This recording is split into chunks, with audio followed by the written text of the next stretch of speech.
Bonjour, bienvenue sur la cuisine de Linoucha. Aujourd'hui, je vous propose une recette de mahancha aux serpentines aux crevettes, aux légumes aux crevettes. Alors, pour préparer cette recette, je vais commencer par mettre l'équivalent de 2 échalotes finement émincées, petites. Si vous prenez une grande, ça sera tout simplement une grande.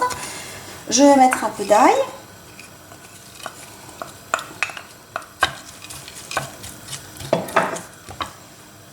J'ai mis un peu d'huile de table, en fait, j'ai oublié de vous le dire.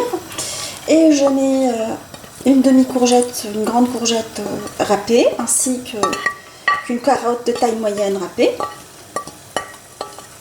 Et je fais colorer mes légumes à feu moyen pendant une dizaine de minutes, en remuant de temps en temps.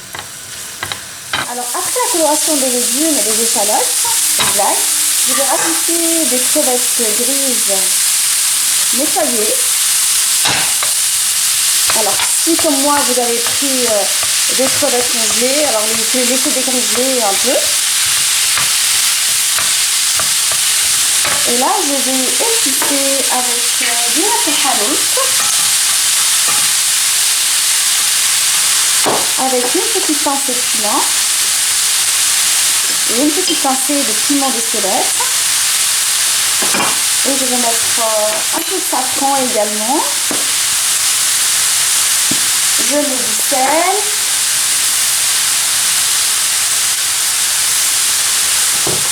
Un peu de ciboulette. Je vais la remplacer par du persil si vous souhaitez, mais moi j'aime beaucoup le goût de la ciboulette. C'est pour ça que je l'introduis quand je peux un tout petit peu partout. Sauf dans la shorba et la harira, bien évidemment. Parce que les herbes, persil et coriandre, c'est la base.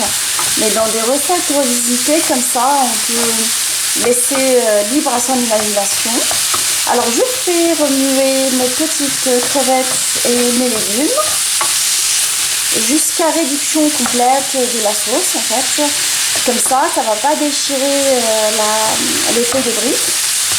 C'est ça qu'il est nécessaire de s'assurer qu'il n'y ait plus d'eau dans la poêle avant d'éteindre le feu. Alors après la réduction de la sauce, je vais rajouter quelques vermicelles de riz que j'ai fait infuser dans de l'eau chaude selon les indications du paquet. Et je vais les mélanger à la sauce. Alors il me semble les avoir bien coupés, mais il reste des gros paquets. Il vaut mieux les couper pour éviter d'avoir des paquets dans les feuilles de briques. Et là, je vais les incorporer à la sauce après.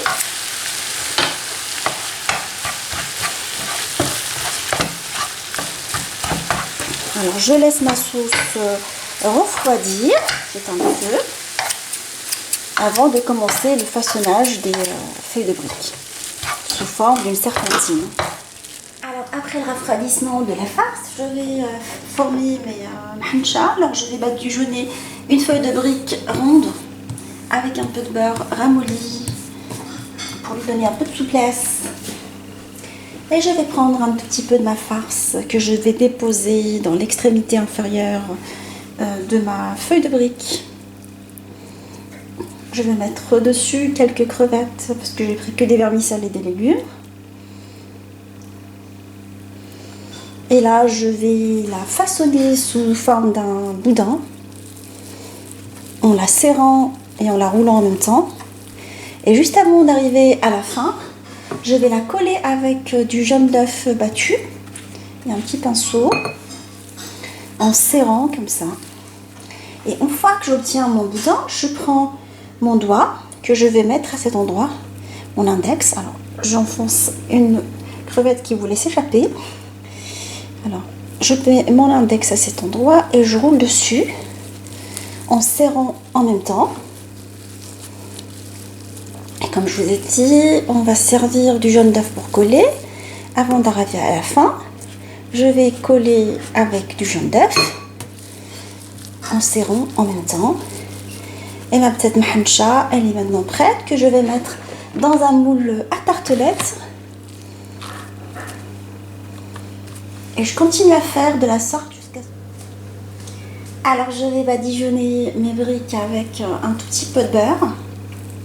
Et je vais les faire cuire dans un four préchauffé à 180 pendant une dizaine de minutes jusqu'à dorure.